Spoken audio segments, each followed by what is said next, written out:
पिला माने तमे घरु आसिला लो समस्त खाइ कि आसी छ ना खाली पेट रे आसी छ समस्त खाइ कि आसी छ तो खाली पेट रे केबे रहइबनी हला गैस अब मुंड बुलेबा पड़ी जीवो पाठ भी पढ़ी परिबा नाही तमे आसिला बेलो दि तीनटा क्लास करनी तेरो क्लास करी कि तमु बोर लागिलानी किंतु आमे आज उठे गप्प कहिबा से गप्परु कोन सिखिले कोन जानिले आमे ताको अनुभव करिबा किंतु तमे समस्त जानि छ कोइचा ठेकुआ कोठी रुहंती कोइचा कोठी रुहे कोइचा कोठी रुहे बनर रे ठेकुआ कोठी रुहे बनर भी रहे कोइचा भी समस्त देखि दिबो कोइचा दौड़े ना चले धीरे धीरे चले किंतु ठेकुआ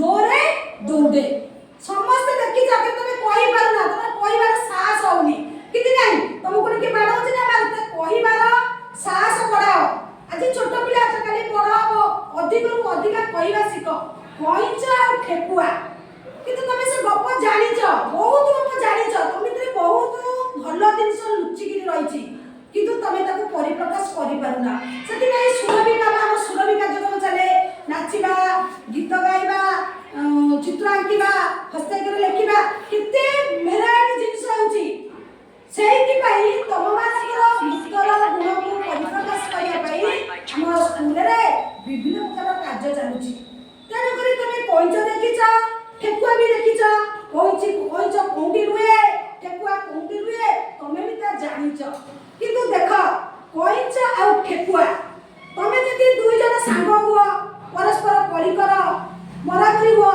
सेति कोइच एवं ठेकुआ दुई जन जाक बड़रे रुहती कोइच दिना कोन कला ठेकुआ दिना कोन कला ठेकुआ बहु जोरे दौड़े ठेकुआ कोन करे बहु जोरे दौड़े कोइच धीरे धीरे चले नहीं तर दौड़ीबा स्पीड कान अधिका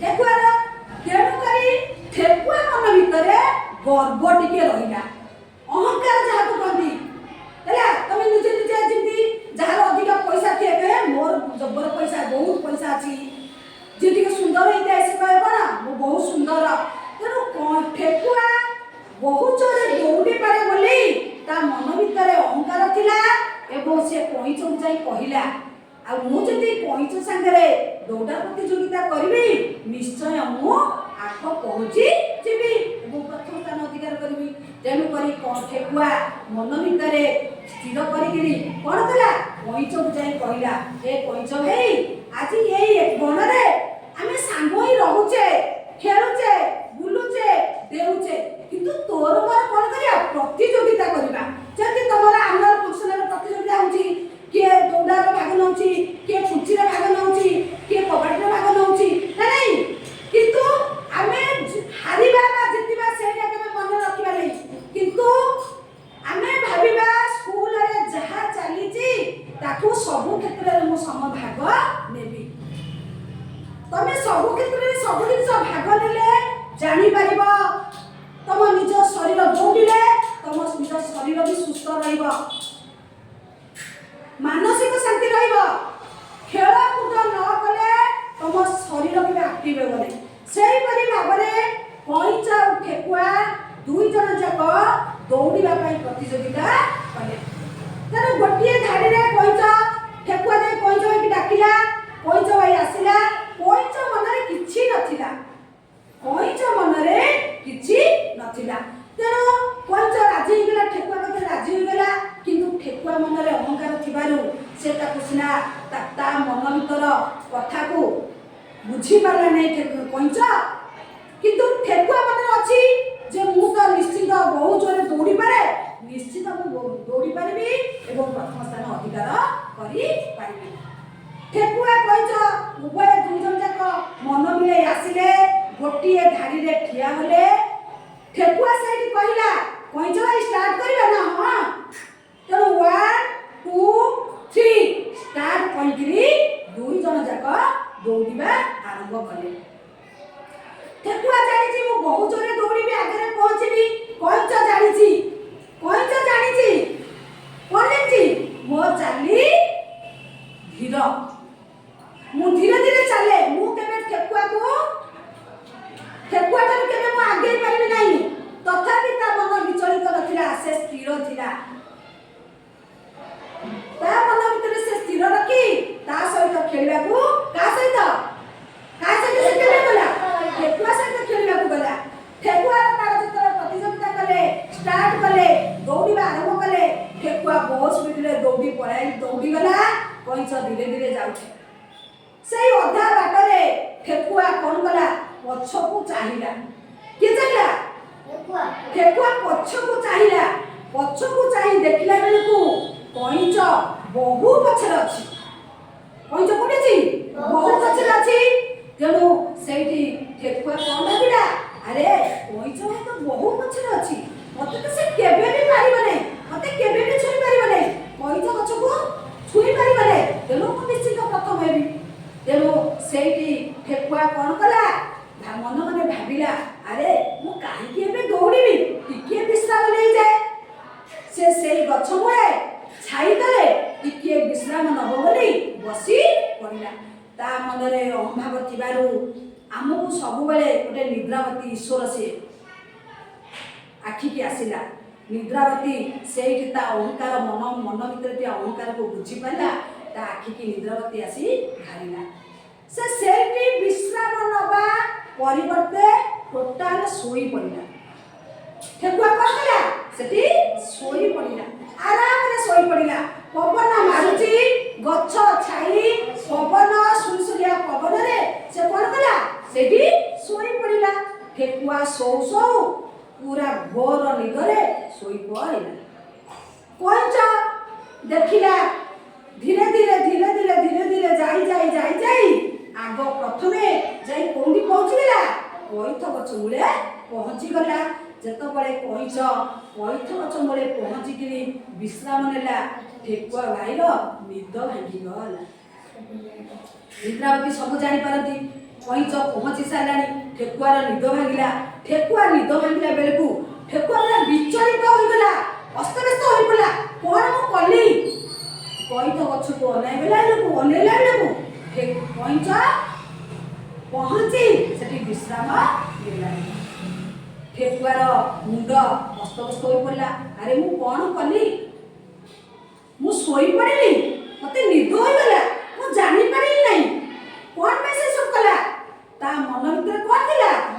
ଅହଂକାର ଥିଲା, ଯାହା ଫଳରେ ଭଗବାନଙ୍କ ଠାରୁ ସେ ଦୌଡ଼ିବାର ଶକ୍ତି ପାଇଥିଲେ ମଧ୍ୟ ଆଜି ହରାଇ ବସିଲା।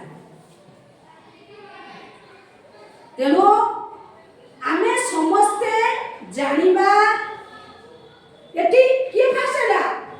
କଇଁଛ ଫାଷ୍ଟ ହେଲା, ଠେକୁଆ ପଛରେ ରହିଗଲା ନା ନାହିଁ?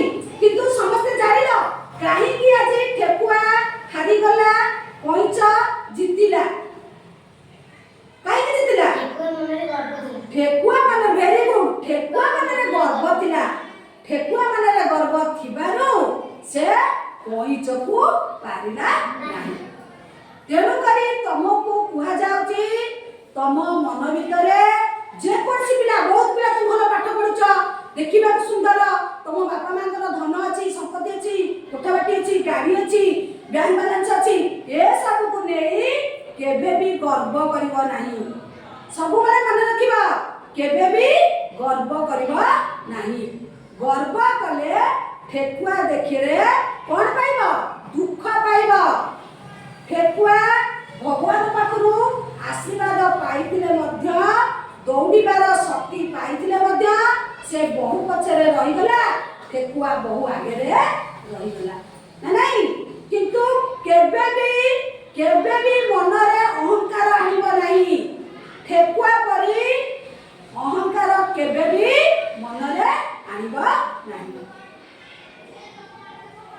ତମେ ସବୁବେଳେ ନିଜକୁ ଚେଷ୍ଟା କରିବ ଅନ୍ୟମାନଙ୍କ ସହିତ ମିଶିବା ପାଇଁ, ଭଲ ପାଠ ପଢିବା ପାଇଁ, ଶୃଙ୍ଖଳିତ ହବା ପାଇଁ ସବୁବେଳେ ଚେଷ୍ଟା କରିବ। ବୁଝିହଉଛି? ଦେଖ ଗୋଟେ ଗପ କହୁଛି, କିନ୍ତୁ ଅନ୍ୟ ଏକ ପିଲା କଣ କହୁଛନ୍ତି, ସେ ତା ସାଙ୍ଗରେ ଗପୁଛି, ସେ ତା ସାଙ୍ଗରେ ଗପୁଛି, ସେ ତା ସାଙ୍ଗରେ ଖେଳୁଛି, କିନ୍ତୁ ଗପରୁ ତମେ କଣ ଶିଖିଲ? କିଏ କହିବ ଠିଆଇକିରି ଗପରୁ ତମେ କଣ ଶିଖିଲ? ସେ ଗପଟି ତମମାନଙ୍କ ମନେ ରହିଲା? କହିପାରିବ?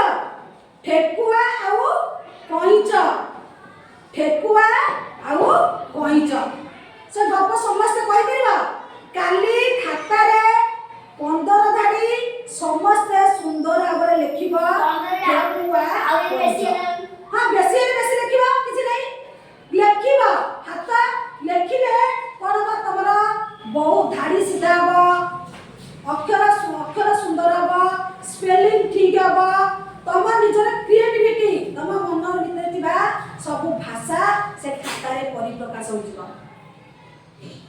ପ୍ରତ୍ୟେକ ଜିନିଷକୁ ତମେ ଯଦି ଲେଖିବ ତାହେଲେ ଦେଖିବ ତମର ବହୁତ ମାନେ ଭୁଲ ଠିକ ହୋଇଯିବ ବହୁତ କଥା ତମେ ଜାଣିପାରିବ ଯେ ମୁଁ କ'ଣ ଲେଖିଲି ବୁଝି ହେଉଛି କାଲି ସମସ୍ତେ ଗପଟାକୁ ଖାତାରେ ଲେଖିବ ତମ ଯେମିତି ହସ୍ତାକ୍ଷର ଡେଲି ହସ୍ତାକ୍ଷର ଲେଖୁଛ ଆମର ତାପରେ ଆଉ କ'ଣ ଅଭ୍ୟାସ ଓଡ଼ିଆ ଅଭ୍ୟାସ ଲେଖୁଛ ପାରାଗ୍ରାଫ ଯାକୁ ଓଡ଼ିଆ ପାରାଗ୍ରାଫ ଲେଖିଲ ଏ ଓଡ଼ିଆ ପାରାଗ୍ରାଫରେ ଏଇ ଗପଟିକୁ ଲେଖିବ କହିଦେବ ହେଲା ଓଡ଼ିଆ କାଲି ଆଜି ଗଲେ ଲେଖିବ ରବିବାର ବି ଲେଖିବ ହଁ ପରଦିନ ସୋମବାର ଦିନ ଦେଖା ହବ ବୁଝିପାରୁଛ ଯେତେବେଳେ ଓଡ଼ିଆ ପାରାଗ୍ରାଫ ଲେଖୁଛ ତ ତା ଦେହରେ ତମେ କ'ଣ ଲେଖିବ କଇଁଚ ଠେକୁଆ ଗପ ଆଉ ଅଛି ଆଉ ବହୁତ ଗପ ତମେ ଜାଣିଛ କିନ୍ତୁ ତମର ମନେ ନାହିଁ ବୁଝିପାରୁଛ ତମକୁ ତମେ ଯଦି ଛୋଟ ଛୋଟ ଗପ ସବୁ ଲେଖିବ ତା ପଛକୁ ପଛ ତମ ମନେ ପଡ଼ିବ ଆରେ ମୁଁ ଏ ଗପଟା ଲେଖିବି ସେ ଗପଟା ଲେଖିବି ସେ ଗୀତଟା ଲେଖିବି ଏ ଗୀତଟା ଲେଖିବି ଆସ୍ତେ ଆସ୍ତେ ତମେ ଛୋଟିଆ ଗପ ଲେଖୁ ତମେ ଯେମିତି ବଡ଼ ହବ ସେମିତି ତମ ଗପ ମଧ୍ୟ ବଡ଼ ହୋଇକା ଯିବ ବହୁତ କଥା ଜାଣିପାରିବ ବହୁତ ଲେଖା ତମର ପ୍ରାକ୍ଟିସ୍ ହୋଇଯିବ ପିଲାମାନେ ଅଛନ୍ତି ଆମର ବହୁତ ପିଲା ଅଛନ୍ତି ଧାଡ଼ିରେ ଲେଖି ପାରୁନାହାନ୍ତି ପଢ଼ି ପାରୁନାହାନ୍ତି ଅଷ୍ଟମ ନବମ ପଞ୍ଚମ ମାନେ ପିଲା ଷଷ୍ଠ ପିଲା ଲେଖି ପାରୁନାହାନ୍ତି କେବଳ ଗୋଟିଏ ଭୁଲ ହେଲା ତମେ ପ୍ରଥମରୁ ଲେଖା ପ୍ରାକ୍ଟିସ୍ ନାହିଁ ଲେଖା ପ୍ରାକ୍ଟିସ୍ ନଥିବାରୁ ତମେ ମାନେ ଲେଖି ପାରୁନା ତେଣୁ ମନ ଦେଇ ଯାହା କହିଲି ସମସ୍ତେ ସୋମବାର ଦିନ ଲେଖିକିରି ଆଣିବ ଜଣେ ଜଣେ ଏଠି ପଢ଼ିବ